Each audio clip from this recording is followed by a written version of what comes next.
할렐루야. 2부 예배 나오신 여러분을 주님의 이름으로 환영하고 축복합니다. 하나님의 귀한 은혜가 우리 모두에게 임하시기를 소망합니다. 특별히 우리 내면에 영혼이 하나님으로 인해서 기쁨을 누릴 수 있는 한 주간이 되시기를 주의 이름으로 축원을 드립니다. 따라해볼까요? 하나님을 움직이게 만드는 것. 제가 그 예배를 드리려고 올라오는 도중에 경찰이 출동을 했더라고요.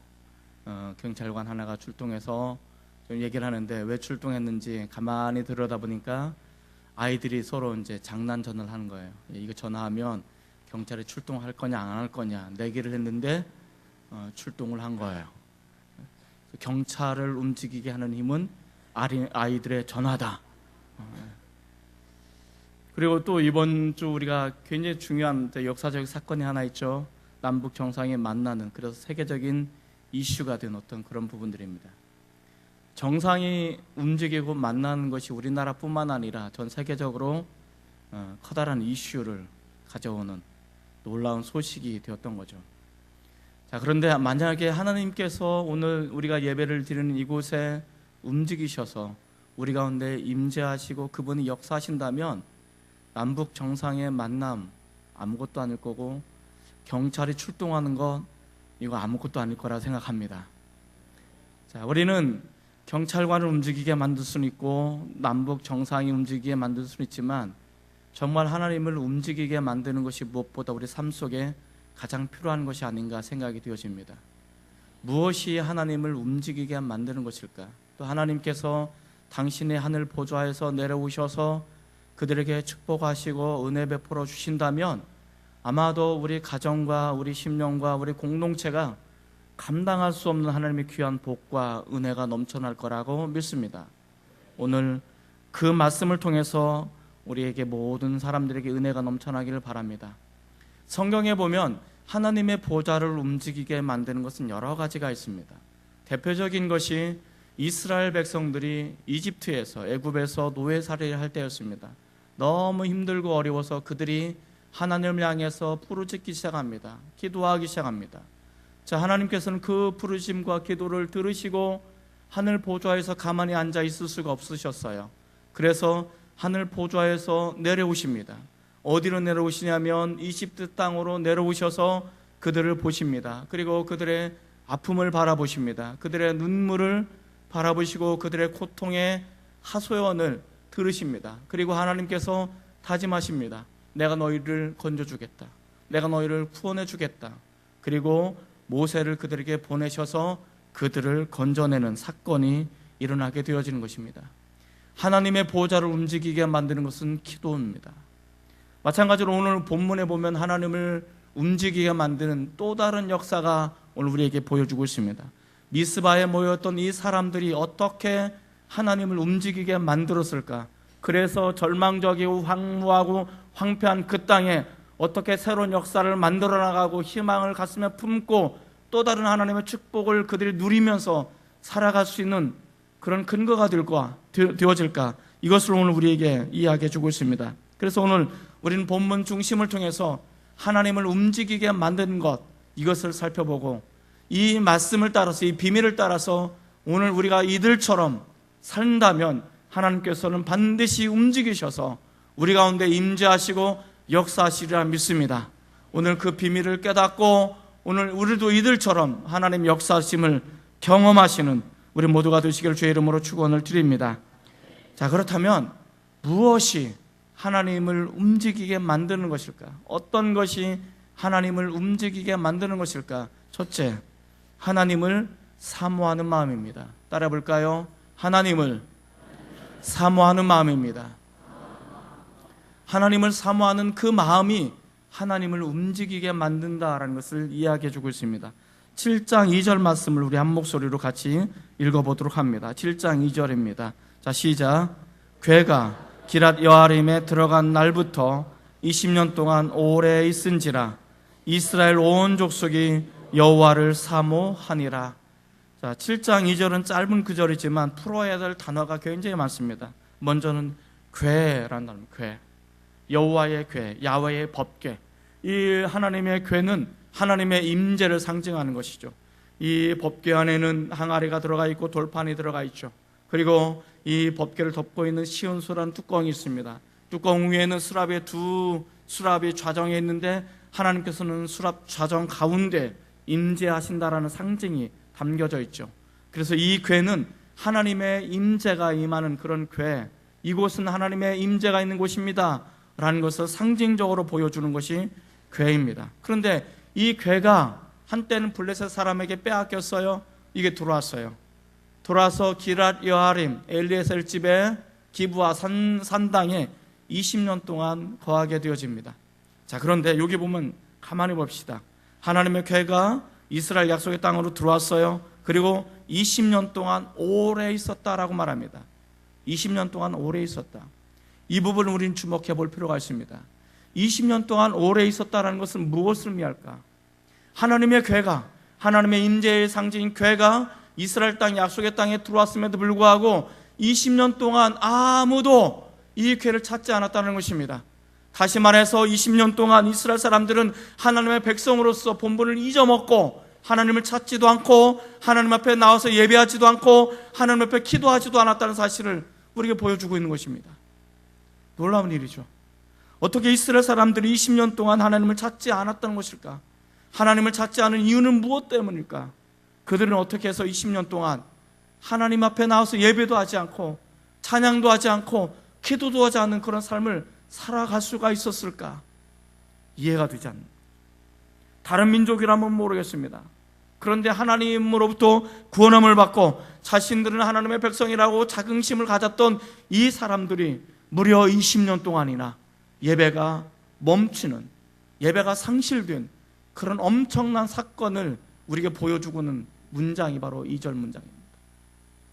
아마 그들은 그런 생각이 들었을 것입니다. 사사기 말미 영적으로 황무하고 그리고 외부의 어떤 민족과 나라들로부터 침략을 받고 농사를 지면 열매를 맺을 때쯤 되면 외부에서 침략해서 이것을 다 빼앗아가고 다 빼앗아가고 아마 그랬을 것입니다. 도대체 우리가 하나님을 믿어도 소용이 없는 것 같아. 이제는 우리 하나님을 떠나서 우리가 살 길을 찾아봐야 돼. 우리는 세상을 추구하고 물질을 추구하고 우리 그렇게 해야 돼 라고 아마 다짐을 했던 것 같아요. 그리고 이 사람들이 곰곰이 생각해 봤습니다. 다른 사람들은 잘 살고 있는데 왜 우리만 이렇게 지지로 못 사는 걸까? 가만히 봤더니 그 이방 사람들은 우상을 섬기고 있는 거예요. 저 우상을 섬기면 우리도 복을 받을까? 그래서 이 사람들은 하나님을 떠나서 우상을 섬기기 시작했습니다. 우상을 섬기면 물질의 번영을 누릴 줄 알았습니다.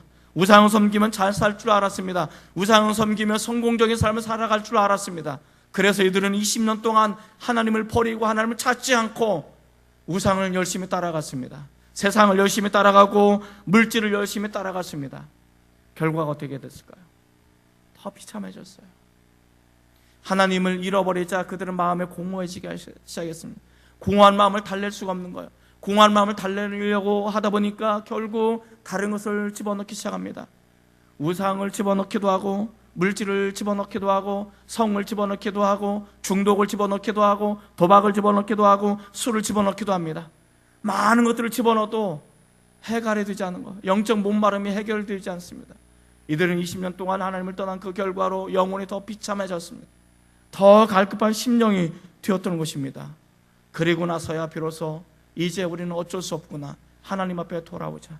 그래서 그들은 20년 만에 집단적으로 하나님을 사모하기 시작했다라고 이야기해주고 있습니다. 여기서 사모하다라는 말은 부끄러워하다, 크게 부르짖다라는 뜻이 담겨져 있어요. 자신의 신세를 한탄하면서 크게 뉘우치면서 하나님을 향한 간절한 마음을 갖는 것, 이것이 사모함입니다. 이제 우리는 다른 것이 없습니다. 오직 하나님밖에 없습니다. 나에게는 하나님밖에 없습니다. 다른 이가 없습니다. 나는 이제 하나님 앞에 하나님만 섬기고 하나님만 찾고 하나님만 필요합니다라는 하나님을 사모하는 마음을 갖기 시작했던 것입니다. 이것이 하나님을 움직이게 만드는 놀라운 첫 번째 사건이라는 것을 우리에게 이야기해 주고 있습니다. 오늘 우리는 예배를 드립니다. 예배를 드리지만 한편으로는 세상을 따라갈 때가 많습니다. 우상을 따라갈 때가 많습니다. 세상의 물질과 세상의 성공을 따라갈 때가 많습니다. 하나님께 집중하기보다는, 하나님을 사모하기보다는 세상의 물질을 더 사모하기도 하고 세상의 성공을 더 사모하기도 하고 세상의 명예를 더 사모하기도 했습니다. 하나님이 눈에 보이지 않을 때가 있습니다. 그래서 우리는 하나님을 떠나는 모습으로 살아갈 때가 얼마나 많은지 모릅니다. 그러나 우리는 하나님을 떠나서는 살아갈 수 없어요. 물고기가 물을 떠나서 살아갈 수 없는 것처럼 우리 영혼이 하나님을 떠나서는 살아갈 수가 없는 거예요. 우리는 답답한 지경에 이르게 되어집니다. 아무리 해도 우리 마음에 채워지지 않는 갈증, 목마른 갈급함이 우리 안에 있습니다. 방법은 한 가지밖에 없습니다. 하나님을 사모하십시오. 간절한 마음을 가지고 나에게는 정말 하나님이 필요합니다. 나에게는 정말 하나님만이 필요합니다. 우리는 그렇게 기도해야 됩니다. 따라해 볼까요? 나에게는 정말로 하나님이 필요합니다. 나에게는 하나님이 꼭 필요합니다. 여러분 한번 생각해 보십시오. 여러분의 살아가는 삶 속에서 정말 하나님이 필요하시다고 느끼십니까? 정말 여러분 삶 속에서 하나님, 정말 난 당신이 정말 필요합니다. 하나님 정말 당신이 없으면 안 됩니다. 당신 없어서 난 살아갈 수가 없어요. 그런 고백을 하시며 살아가십니까? 아니면 일주일 동안 까마득하게 하나님을 잃어버리다가 오늘 주일이지, 그리고 둘레둘레 하나님을 그렇게 나오면 우리 마음에 그렇게 큰 감동이 없을 수 있습니다. 그런데 오늘 우리가 주일입니다. 하나님, 내가 하나님을 정말 사모합니다. 하나님, 난 당신밖에 없습니다. 내가 하나님을 사모하는 마음으로 주님 앞에 가서 예배할 때 하나님, 이 예배를 통해 나에게 은혜를 부어주십시오.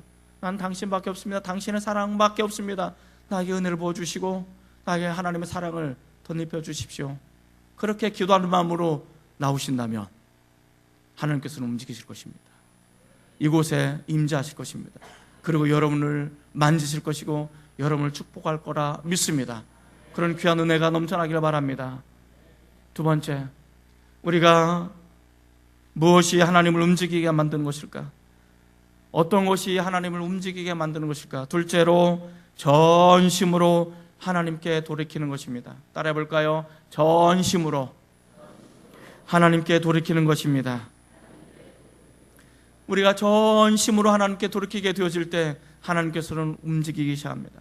우리가 온 마음 다해서, 마음을 나누지 않고 온 마음 다해서 100% 하나님을 바라보고 하나님께 돌이킬 때 하나님께서는 움직이기 시작하는 것입니다.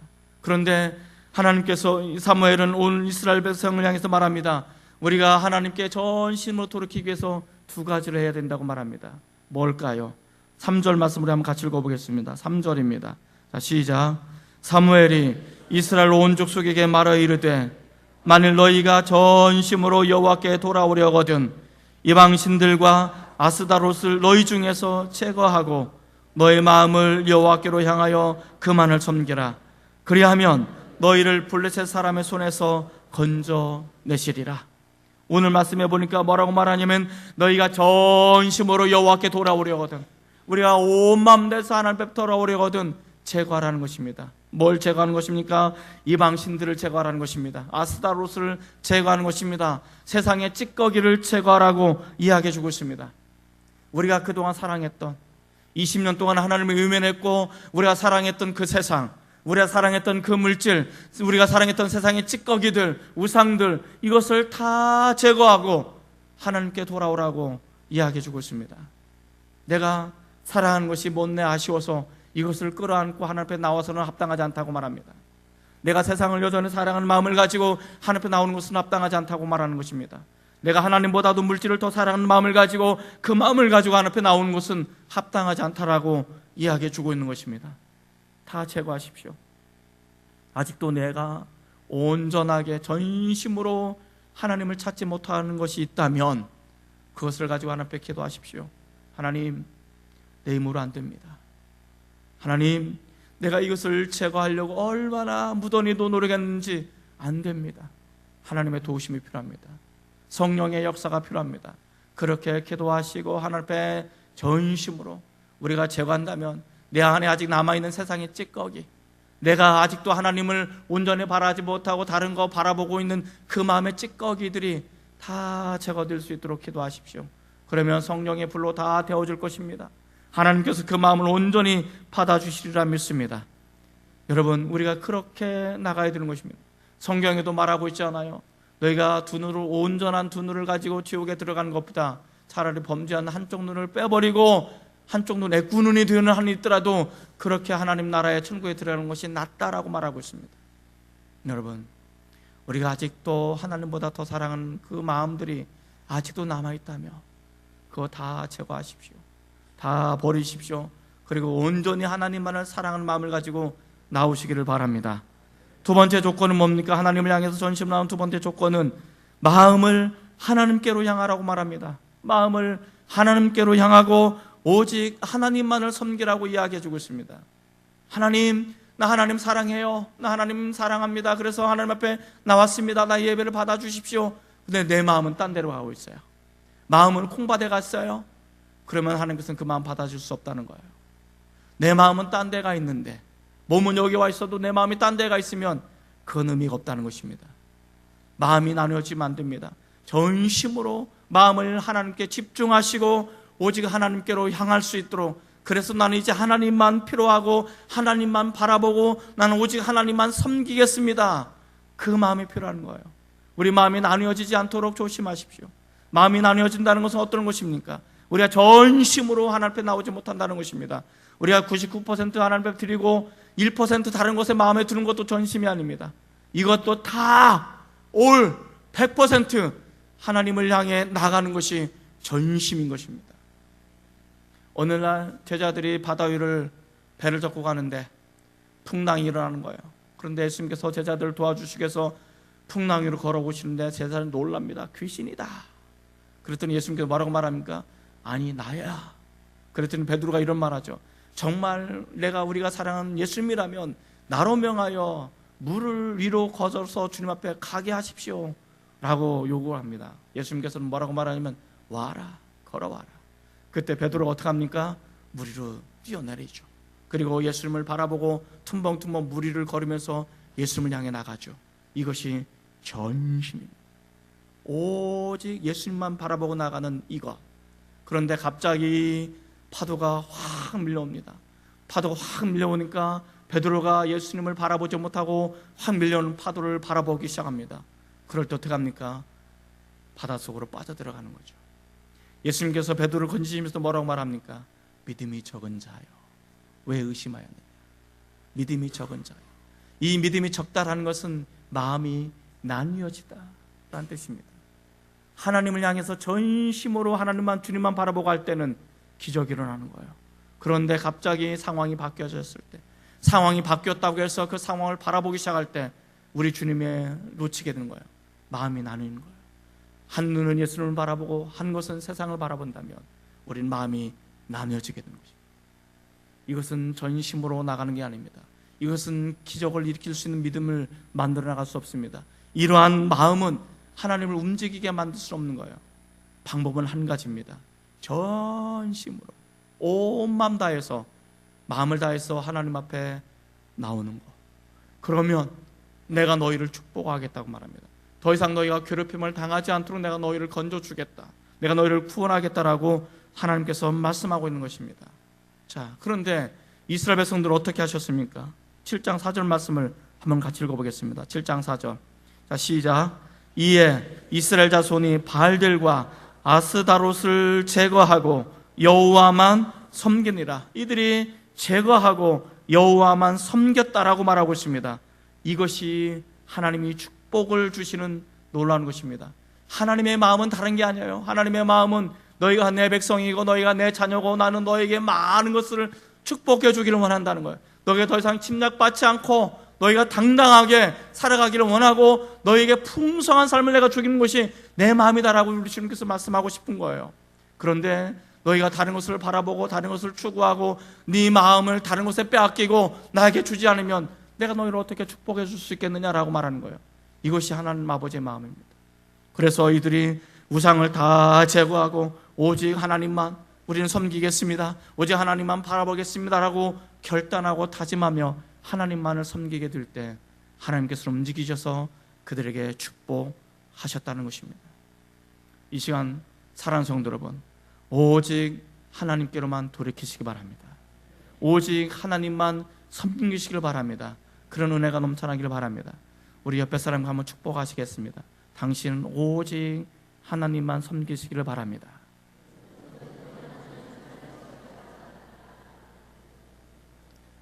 어쩜 우리 목사님은 기가 막히게 졸 때 그렇게 옆에 사람을 바라보게 만드시는지.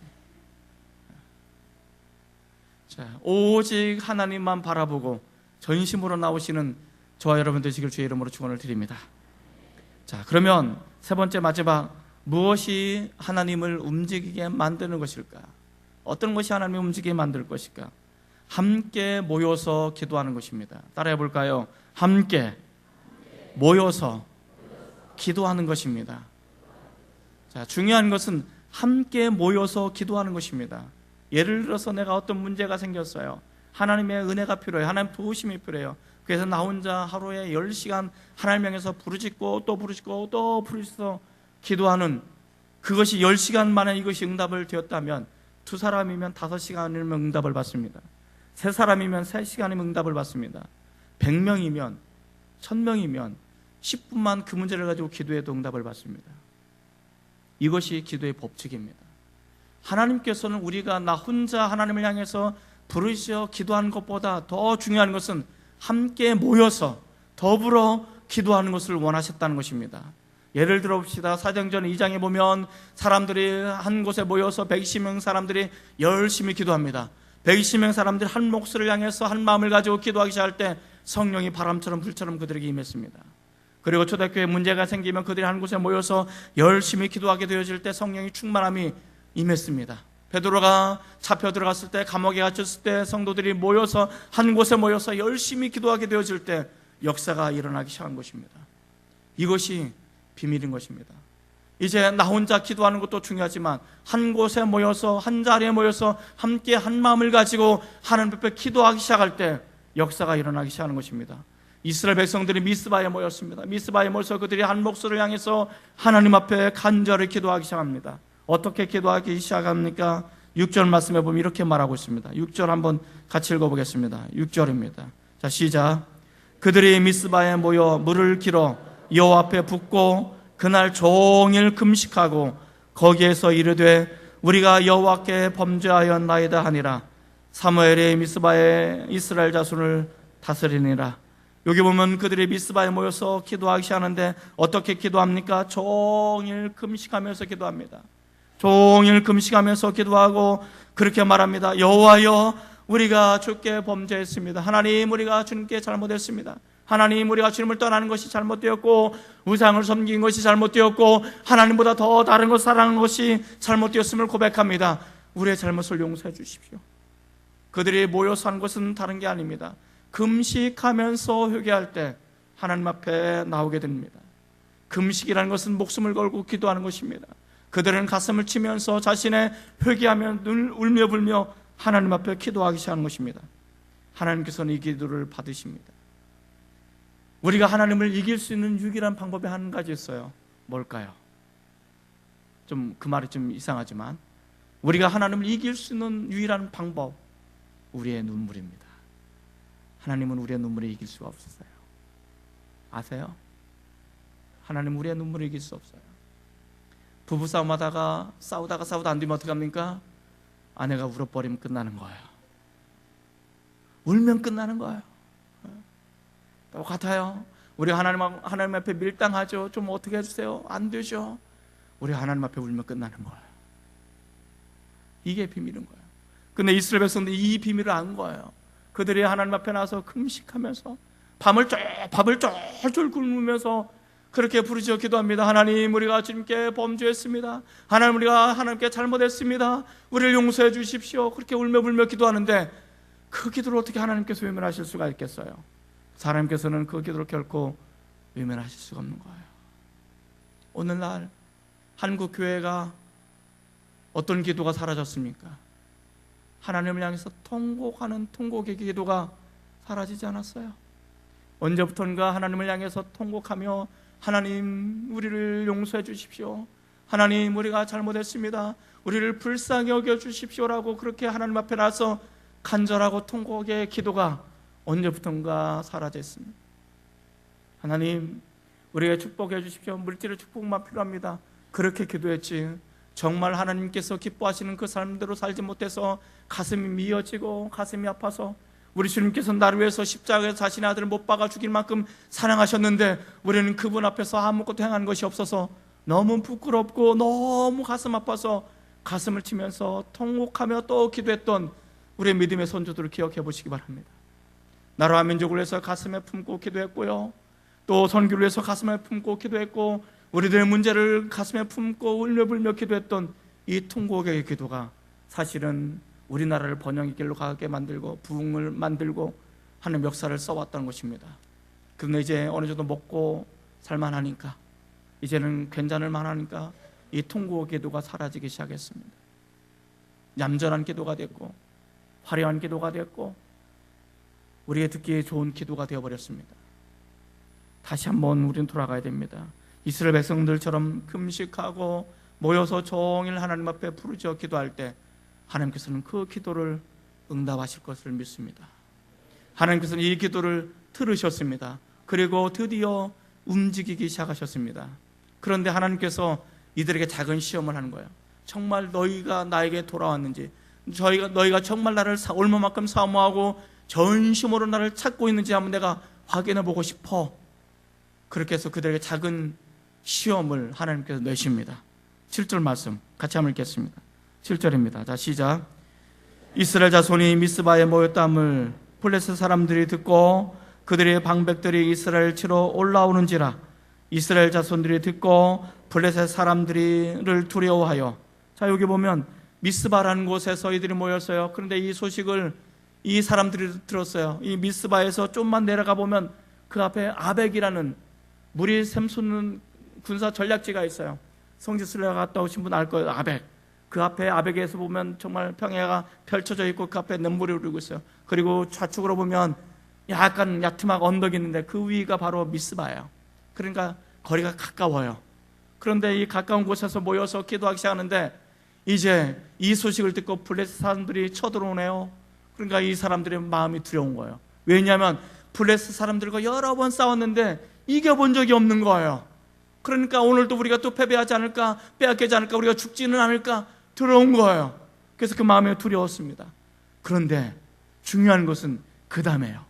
그 다음 이들이 전심으로 하나님 앞에 돌아오기 전에, 이들이 하나님 앞에 하나님을 사모하고 하나님 앞에 금식하며 통곡하며 기도하기 전에는 블레셋 사람 쳐들어온다는 소리를 들었다면 이들은 다 도망갔을 거예요. 다 도망갔어요. 살고 싶어서 도망갔어요. 그런데 이들이 전심으로 하나님을 찾기 시작했습니다. 사모하는 마음으로 가지고 주님 앞에 나왔습니다. 금식하며 기도했습니다. 두려운 마음이 있어요. 두려운 마음이 있지만 도망가지 않아요. 도망가지 않아요. 이들의 선택은 어떤 것입니까? 8절 말씀을 한번 같이 읽어보겠습니다. 8절입니다. 자, 시작.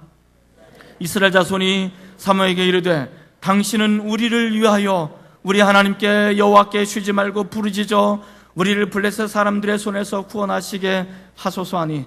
이들이 했던 것은 사무엘을 중심으로 똘똘 뭉치는 것이었습니다. 이들은 똘똘 뭉쳐서 더 집중적으로 하나님을 찾고 하나님 앞에 기도하는 것이었습니다.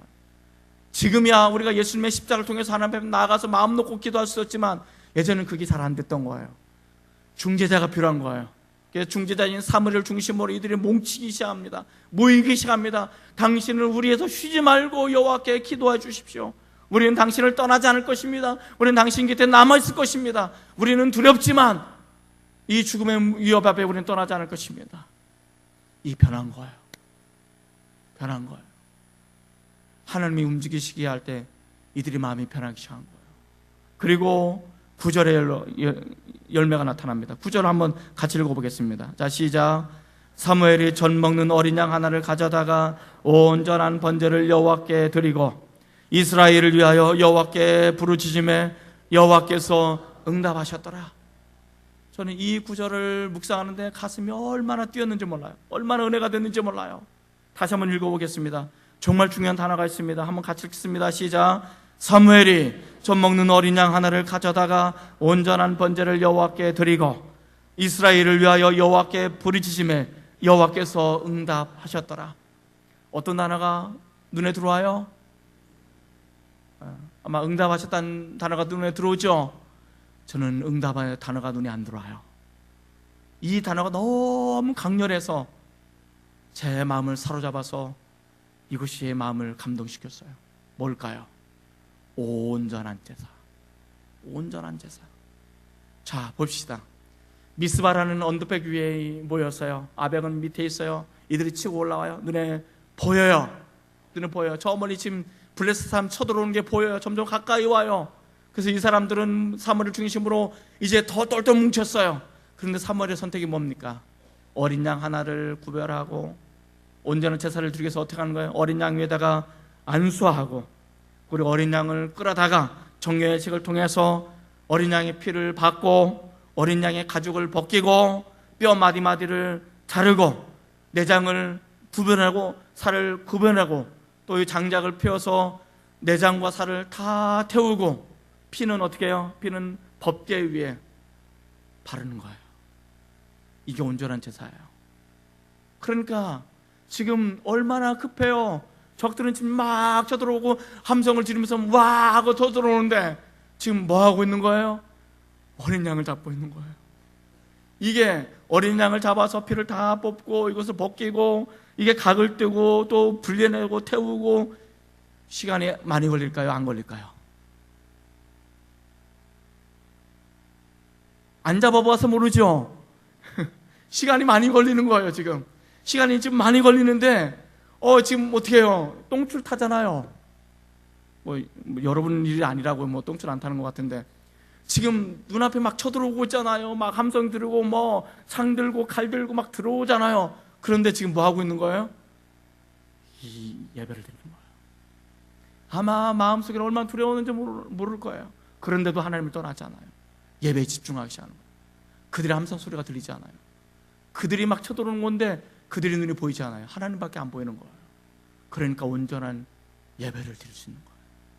온전한 예배. 자, 이 온전한 예배를 드리면서 드디어 이 사무엘이 하나님 앞에 기도하기 시작합니다. 그리고 온전한 제물을 가지고 하나님 앞에 나가서 합니다. 하나님, 우리를 불쌍히 여겨주세요. 그러자 하나님께서는 응답하셨더라. 응답하셨더라. 응답하면 끝나는 거예요. 적들이 100m까지 쳐들어왔던 10m까지 쳐들어왔던 1m 바로 코앞에까지 쳐들어왔던 상관없어요. 하나님께서 응답하시면 그걸로 끝나는 거예요. 사랑하는 성도 여러분, 우리가 하나님 앞에 온전하게 나가서 예배를 드리지 못하게 하는 방해들이 얼마나 많은지 모릅니다. 하나님께 집중하지 못하도록 만드는 것이 얼마나 많은지 모릅니다. 그러나 우리가 모여서 하나님 앞에 금식하는 마음으로, 우리가 정말 통회하는 마음으로 하나님, 우리가 잘못해서 용서해 주세요라는 그런 간절한 마음을 가지고 하나님 앞에 온전한 예배를 드린다면 하나님께서는 이 예배를 흠양하실 것입니다. 이 예배를 통해서 응답하실 것입니다. 하나님의 응답이면, 하나님의 역사면 모든 것이 끝날 줄 우리는 믿습니다. 사랑하는 성도 여러분, 우리가 힘들고 어렵습니까? 정말 어렵습니까? 정말 힘들어 죽을 것 같습니까? 그러면 하나님 앞에 나오셔야 돼요. 하나님을 사모하셔야 돼요. 전심으로 하나님을 찾으셔야 됩니다. 내가 세상을 사랑했던 그 찌꺼기 같은 마음을 다 내려놓고 오직 하나님만을 사랑하고 하나님만을 사모하고 하나님만을 섬긴다는 그 마음을 가지고 하나님 앞에 통회하는 마음을 가지고 금식하면서 하나님 앞에 부르짖어 기도하십시오. 하나님, 나 잘못 살았어요. 하나님, 나 하나님만 전심으로 살지 못했어요. 나 물질로 우상을 삼았어요. 자녀가 우상으로 삼았어요. 세상의 성공을 나의 우상으로 삼았어요. 용서해 주세요. 그리고 내 상황과 상관없이, 내 주변에 어떻게 돌아가는 것과 상관없이 오직 이 시간 하나님께 집중하고 하나님만 바라보고 전심으로 온전한 예배를 내가 드리겠습니다. 그렇게 할 때 하나님께서 응답하십니다. 하나님께서 움직이십니다. 하나님은 우리 가운데 임재하십니다. 우리 마음을 변화시킬 것입니다. 그리고 우리 가정을 변화시킬 것이고, 우리 직장을 변화시킬 것이고, 우리 사업을 변화시킬 것입니다. 이 땅이 거짓 땅을 하나님께서 변화시킬 걸 믿습니다. 그리고 신화 사역자를 통해서 캄보디아 모든 나라에 하나님의 거룩한 역사가 일어날 것을 믿습니다. 하나님이 움직이시면 끝나는 것입니다. 이 하나님이 움직이셔서 역사하시기를 주의 이름으로 축원을 드립니다. 기도하십시다.